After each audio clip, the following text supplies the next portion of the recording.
তুমি বাড়ির ছেলেকে, তোমার ছোট দেওরকে থ্রেট করো, আলাদা রাখবো, আলাদা করব, ভেবেছিলাম এক করব, মানে সমস্ত কিছু নিজের আঙুলের ডগা ইশারাতে কন্ট্রোল করো। তুমি একা না, তুমি আর তোমার বিচারক দেওর মিলে। এটা তোমার ব্যক্তিত্ব। আর আমার ব্যক্তিত্ব কোথায় জানো?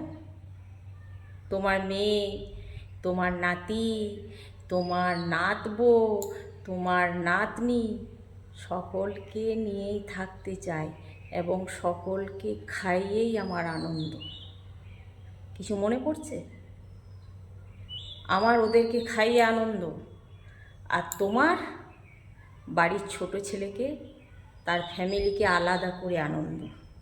এটাই হচ্ছে তোমার আর আমার ব্যক্তিত্বের তফাৎটা বুঝতে পারলে?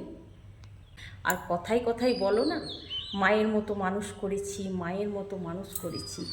ওরে বোকা, মায়ের মতো হওয়া আর মা হওয়া অনেক তফাৎ। কারণ আমার শ্বশুর শাশুড়ি যেদিন থেকে মরেছে, আমার হাজব্যান্ডের কপালে এই লল্লাট চলছে। শ্বশুর শাশুড়ি বেঁচে থাকতে কারো টেঙ্গিতে কুলায়নি। তো মা সাজা আর মা হওয়া অনেক তফাৎ। এই যাকে থ্রেট করো না, ছোটো রানীকে, তো এই ছোটো রানী কোথাও কোনো কিছু ফাটকা ইনকাম হয়ে গেলে এই ছোটো রানীর মনে প্রশ্ন জাগে যে ফাটকা ইনকামে আমার সন্তানের অধিকার আছে, আমার স্বামীর অধিকার আছে, তারা যদি রোজ ভালো মন্দ খেতে পারে, তো আমার জায়ের ছেলেদেরও অধিকার আছে, তারাও আমার সন্তানের মতো, ঠিক আছে?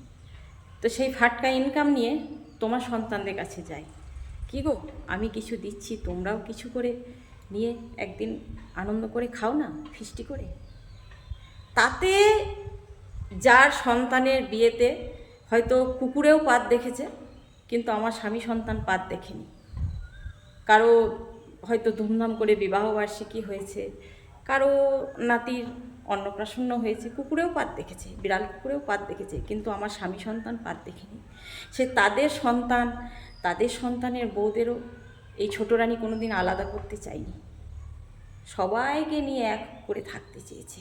যাকে থ্রেট করো তোমরা, একটু জিজ্ঞেস করবে বাড়ির সন্তান নেই যারা ব্যবহারের দিকে আঙুল তুলছে, বৌমাদের জিজ্ঞেস করো একটু। তুমি হয়তো থাকতেও পারো বা মেয়ের বাড়িতে থাকতে পারো, কিন্তু তাদের বুদ্ধিতে কোলায়নি। তাদের বুদ্ধিতে কোলায়নি যে যখন ওকেশনটা কাকিমার জন্য হচ্ছে, ফিস্টিটা কাকিমার জন্য হচ্ছে, তখন কাকিমাকেও এখানে বলা দরকার আছে। তারা খেয়েছিল, তাদের বউরা খেয়েছিল, আমার সন্তানকে বলেছিল, কিন্তু তাদের এই ছোটোখাটো ভুলগুলো না আমি ফুলের মতো গায়ে মেখে নিতাম। হতে পারে হয়ে গেছে, বয়সে বড়, সম্পর্কে ছোট হলেও আমি তো সম্পর্কে বড়, সব কিছু গায়ে মেখে নিতে হয়। কিন্তু তোমরা আমার এতটুকুনি ভুল ফেলে হুল ফুটিয়ে দিয়েছ, হুল, বুঝতে পেরেছ?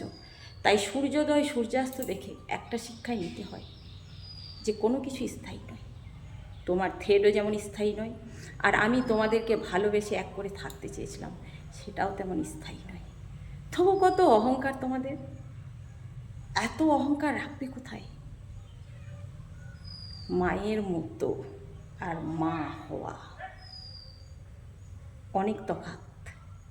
আর আশা করি তোমার মায়ের ব্যক্তিত্ব আর আমার ব্যক্তিত্বর তফাৎটা বুঝতে পেরেছ। শিক্ষিত হলেও হয় না, পারিবারিক শিক্ষা মানুষের মস্তিষ্কে অনেকটা প্রভাব ফেলে, ঠিক আছে? তো এবার একটু শিক্ষিতর গুণাগুণটা দেখাও, আমারও ভালো লাগবে।